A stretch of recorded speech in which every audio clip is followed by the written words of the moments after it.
What if I told you there's a library that only appears when the clock strikes 12? No address, no sign, just books whispering secrets no one was meant to know. Would you dare to step inside?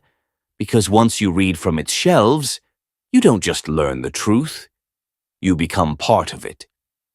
Tonight on Cursed Chapters, we uncover the terrifying mystery of the library that only appears at midnight.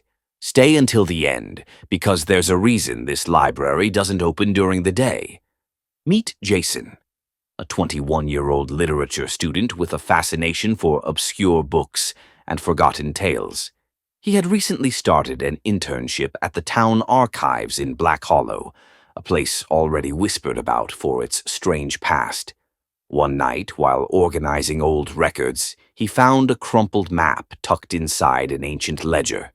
No date, no title, just an X marked in the woods beyond town, and the words, "Only midnight reveals knowledge." Jason, of course, was intrigued. Who wouldn't be? But most would leave it at that. Jason couldn't. Would you go? Just imagine, a secret library hidden in the forest, waiting just for you. Would curiosity win over fear? At 11:45 p.m., he set off with only a flashlight and that mysterious map. The woods were silent, too silent. At exactly midnight, the wind shifted, and there it was, in the clearing, a towering Gothic library glowing with a bluish hue. No door, just an opening, inviting him in. Jason stepped inside. The air was thick with the scent of aged paper and candle wax. The shelves stretched into darkness, impossible to see where they ended. But this was no ordinary library. Each book had a name and a date, not titles. Names of people, and some of them were still alive. Jason picked up one with his own name.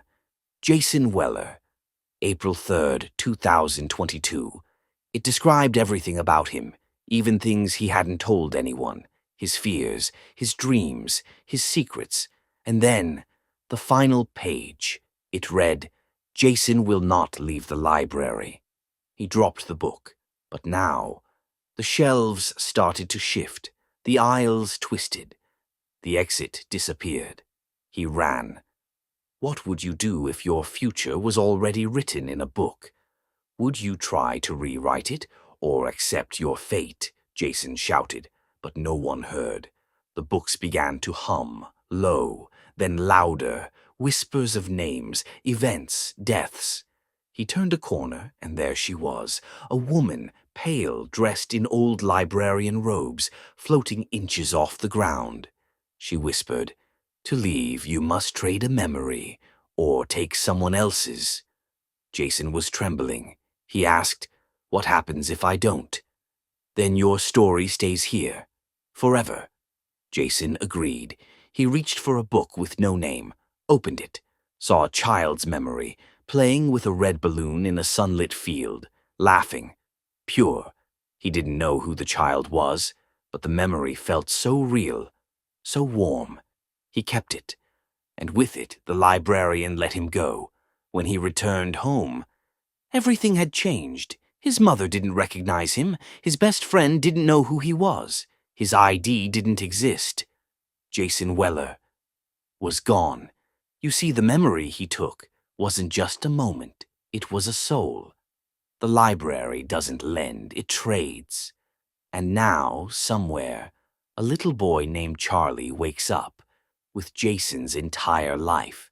Jason stares at his own name, now written in stone beneath a tree in the cemetery.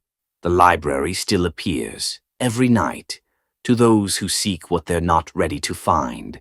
But be warned, not all knowledge is meant for you, and every book you read might cost you your life. If this story gave you chills, drop a comment below. Would you step into the library if you found that map? And don't forget to subscribe to Cursed Chapters and hit the bell icon, because next week we open another chapter, and this one might be watching you already.